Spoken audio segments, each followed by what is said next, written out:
Bismillah ar-Rahman ar-Rahim, alhamdulillah, wa salatu wassalamu ala Rasulullah. We continue reading from Imam Al-Ghazali's Jawahir al-Quran wa Durr.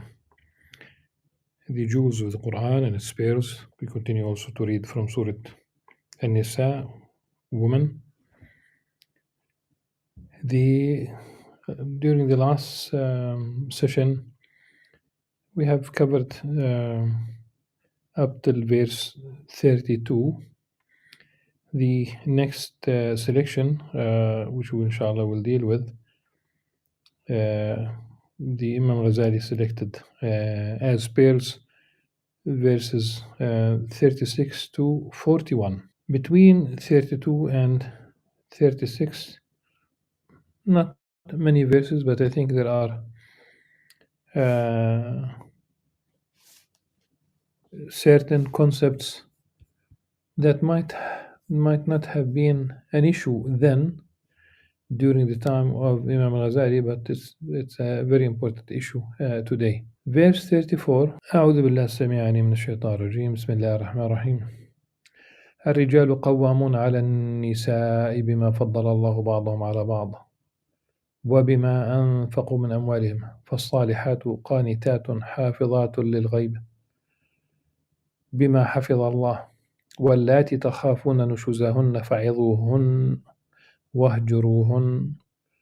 واهجروهن في المضاجع واضربوهن فإن أطعنكم فلا تبغوا عليهن سبيلا إن الله كان عليا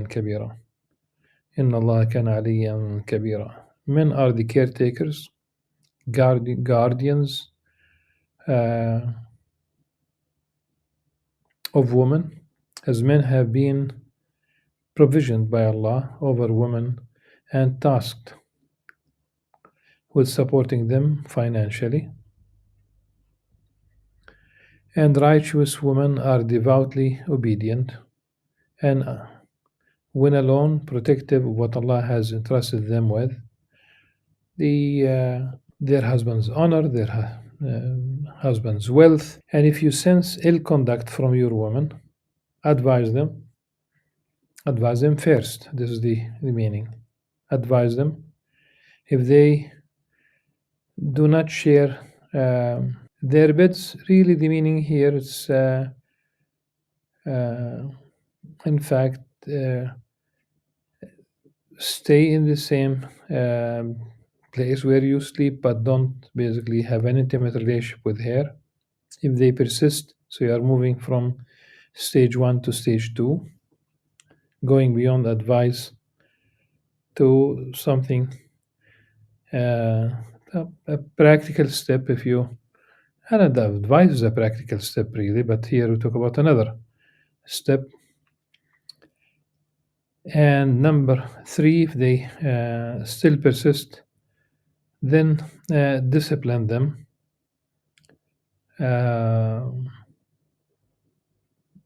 Gently, that's an interpretation. Not that I'm against this interpretation, but I'm simply highlighting that the word itself is not in the Arabic. And but if they change their ways, do not be unjust to them. Surely Allah is most high, all great. Allah is most high, most great, all great. The meaning that do not abuse the relationship.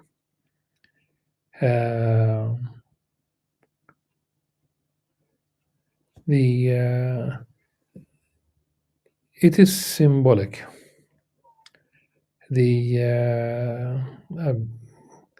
It has been written, it has been mentioned by prominent scholars. I did hear a scholar once saying that it is with the disciplining is with the siwak. It's a tooth stick. It's just like a natural toothbrush, usually made from specific twigs from a specific tree coming from the Arabian Peninsula for cleaning the teeth, which the Prophet ﷺ emphasized. He said that he almost made it obligatory that one would brush his teeth just before every single prayer. And that's not the only time that one would is recommended to use the toothstick. Now, one step at a time. First of all, I did mention in the one of the previous, it could be the previous session, that women have independent financial identities, meaning that she owns, and that's immediately it came with Islam.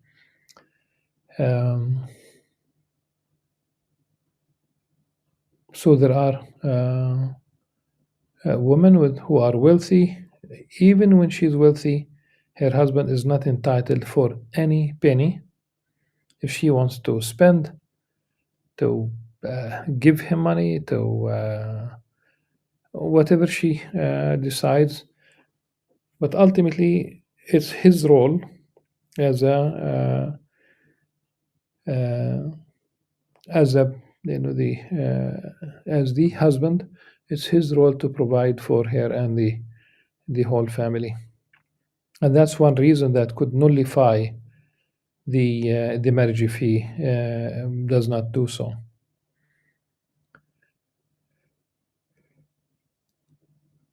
This role, and I'm careful not to use the word status, this role of the men being in a state of qawwam, being caretaker, being a guardian, not that she is a minor, or this is the Sheikh Al-Azhar, the probably the most prominent, academically speaking, and also in terms of Islamic heritage, probably most important Islamic institution of learning through all stages. The Sheikh Al-Azhar is the head of Al-Azhar, the scholar who heads Al-Azhar. He said that it's not an honorary status. It is simply that which fits each side. He is the caretaker. He is the provider. Literally, he is the guard. Okay. They should. Men should guard basically their women. Not only, if you think about it, not only Muslims who do this. For us, it's entrenched in revelation.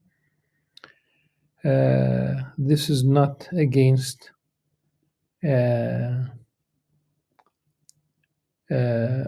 women leading their life as women. We are seeing that women are pushed to imitate men, and ultimately she pursues one degree after the other.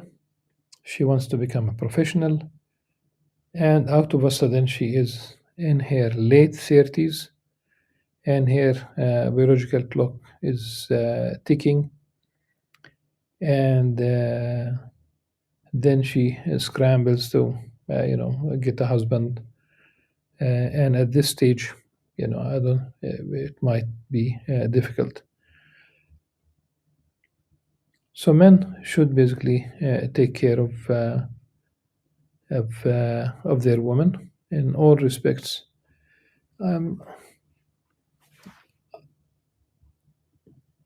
I would say it comes also naturally. it could be nurtured, but I saw once at the entrance, one of the entrances, uh, just if your back is to the Golden Horn in Istanbul, to the water, and you are about to enter the Egyptian market, as they call it, at the open gate that separates the vast courtyard in that area and entering uh, the Egyptian market. It's like an ancient market, so it is covered. Uh, I saw a Western man with his wife and daughters, and he spread literally his arms. Uh, he was a big man. He spread his arms uh, to protect his wife and daughters. That's really something that that could be an example of qawamun. Uh, if there's any danger, it is his role to uh, face the danger. Okay, it's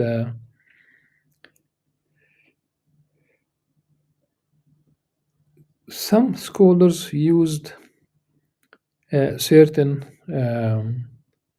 certain positions, certain, for example, they have used the fact that she cannot be the imam in a mosque against her, while it should be used for her.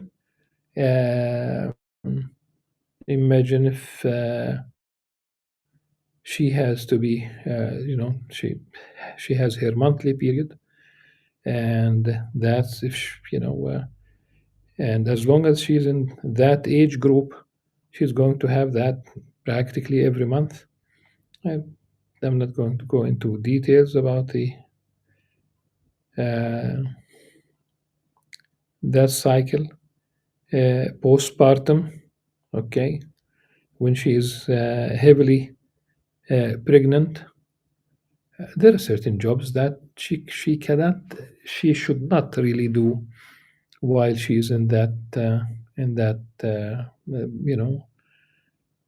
state. It's a biological thing, it's a physiological thing, and she should be accommodated.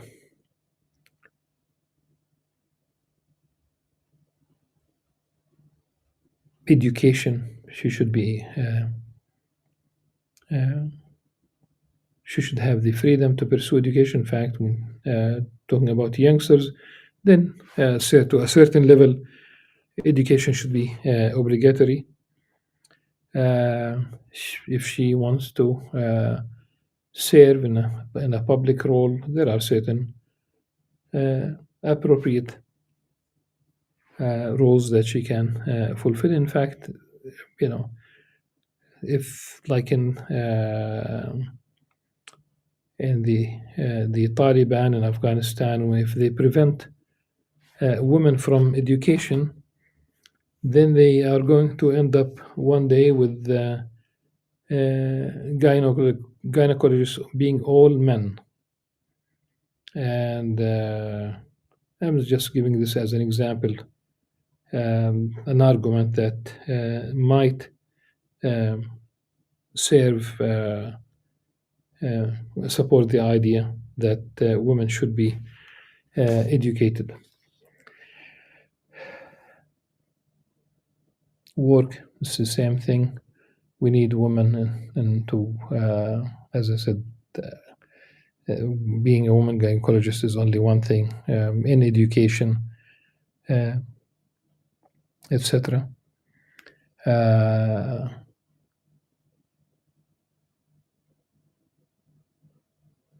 In the relationship between spouses, women are described here as um, devoutly obedient, if they are righteous. Men should not abuse this relationship. Uh, they should protect the honor of the husband, but the wealth of the husband as well. Um, I think one of the issues that should be clear uh, is the budget, let's call it, for the family. There are men who are in the habit of being spendthrifts. They might exceed even their own resources. Same thing applies to women. Uh, uh, One should really discuss the nature of the family. What is the aim when you get married? Is it about finding a husband who just give you the uh,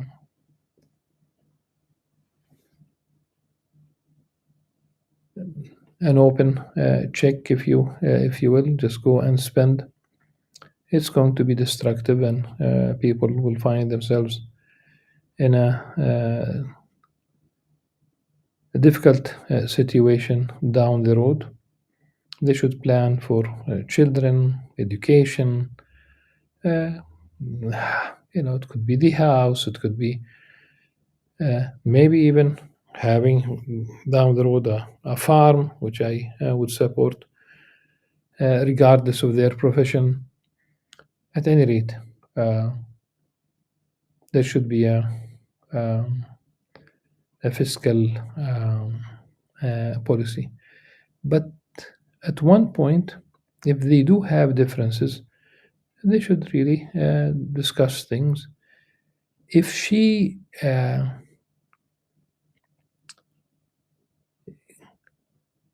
if she becomes kind of rebellious, this is also part of the story. And also, if she does not fulfill his uh, uh, his needs, I'm talking about the intimate relationship. There are, it's possible she might use it against him. That should, in as much as he should not stop providing for the family if they have issues. Then same thing about the intimate relationship. She should not really blackmail him through that. It could be something else in terms of behavior. The first step is advice. This is really, of course, if he himself um is righteous. So the first step is advice. I hope that people notice that there are no specific periods. So you give advice, it's not, you give an ultimatum, uh, you'll move to step number two uh, within 24 hours, 48 hours, 72 hours, or there's no such a thing. You might want to give as long as it takes through advice. It might work. If it's not immediately, maybe later on. Also, do notice that women go through these natural cycles, like the monthly period or postpartum. They have pregnancy itself. They have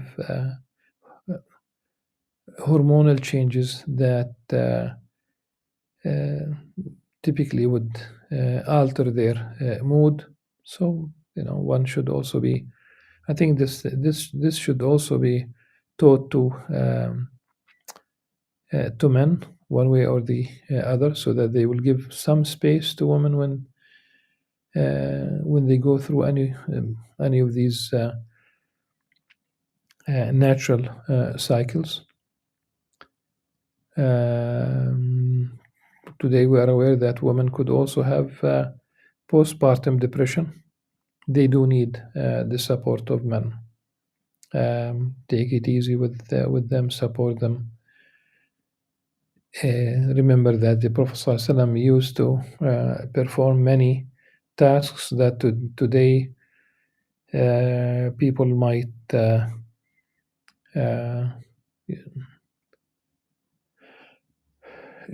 men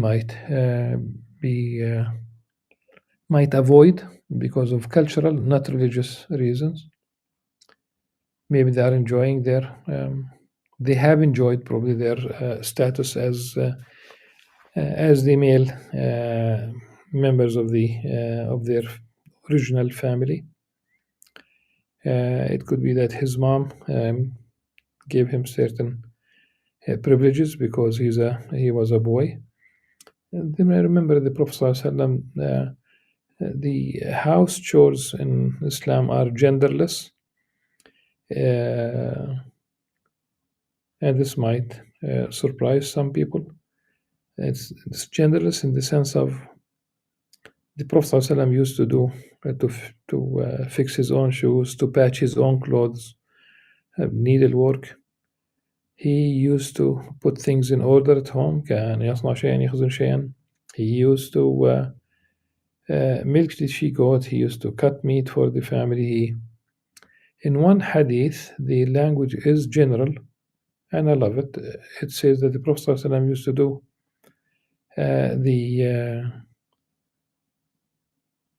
the things that his household used to do. كان يكون في مهنة أهله. I can summarize this as the Prophet ﷺ used to do house chores. And this is something beautiful. And that's really an example. And I don't really see much discussion because everything that the Prophet ﷺ did, they would discuss whether this is obligatory, whether this is recommended, etc. But once it comes to that hadith of the Prophet ﷺ performing house chores, I could not see that kind of discussion. The enthusiasm that they usually have regarding other issues. The third stage is is a problem. It's there in the Qur'an and definitely is an option. The scholars said that he would gently, it's almost like touching her with that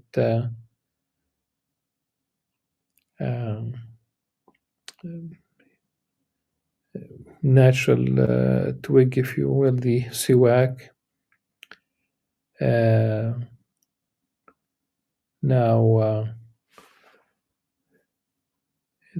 the tooth, there is a certain prohibition that the Prophet ﷺ mentioned, so that we understand that وَضْرِبُهُنْ. The Prophet ﷺ said to his companions, do not beat the female servants of Allah. Okay. He himself never hit a woman or a servant. Never. Okay. He also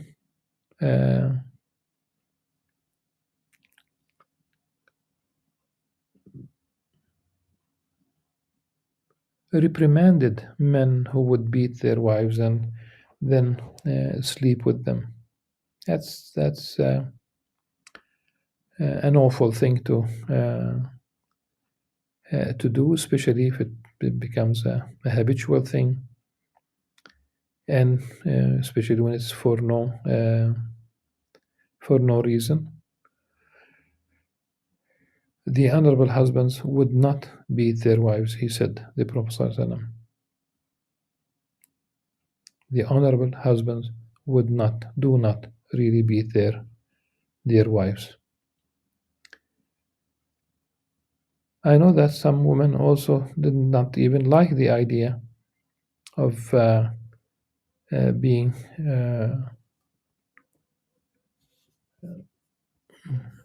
hit with that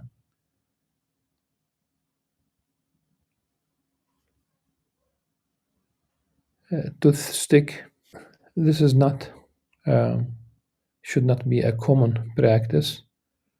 Uh, this is about women who reach the notion of nushuz. She does not fulfill her any of her duties. She does not listen. She does not change course. She neglects even basic things at home.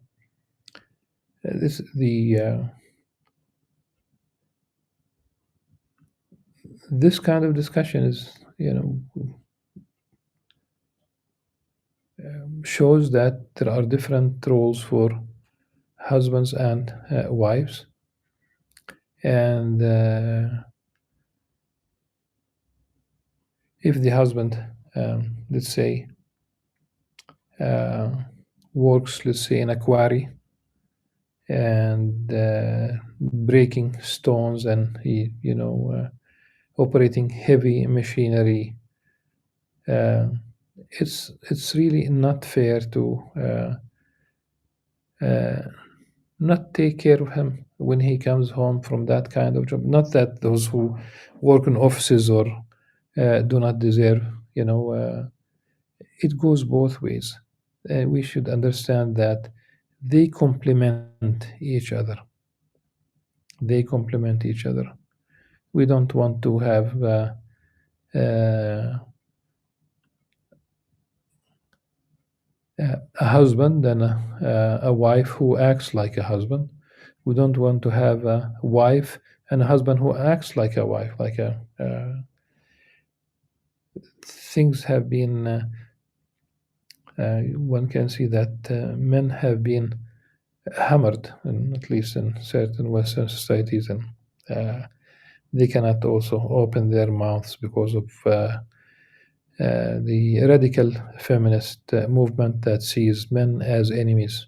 Literally, the radical feminist movement sees men as enemies. I know that uh, I took the time to speak about this issue, but I think it's very important. Still, in verse 35, uh, if the differences between them reaches almost the point of no return, then one representative from her family and one representative from his family should really get involved, almost like having marriage counseling if they want. يريدا إصلاحا يوفق الله بينهما. If you anticipate a split between them, appoint a mediator. وإن خفتم شقاق بينهما فبعثوا حكما من أهله وحكما من أهلها إن يريدا إصلاحا يوفق الله بينهما إن الله كان عليما خبيرا. If you anticipate a split between them, appoint a mediator from his family and another from hers. If they desire reconciliation, Allah will restore harmony between them. Surely Allah is all knowing, all aware. Muslim scholars spoke about the role of those two mediators.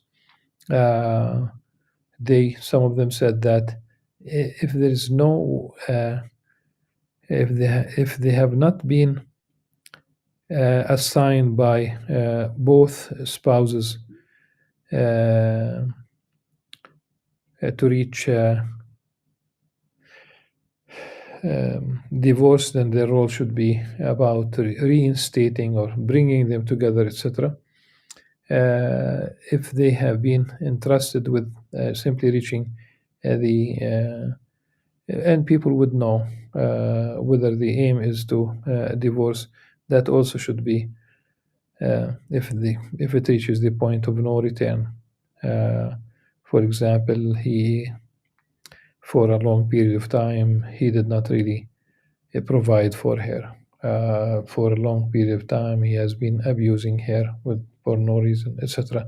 Then she has the right to. He does not really fulfill his, uh, his marital duties. Then definitely she has the right uh, to. She has the right to divorce anyhow. But the idea is. Um, uh, there are legitimate concerns, and maybe it's for the best, uh, you know, in the best interest of both parties that they should be separated. So, inshallah, we'll get to 36 in the next session, inshallah.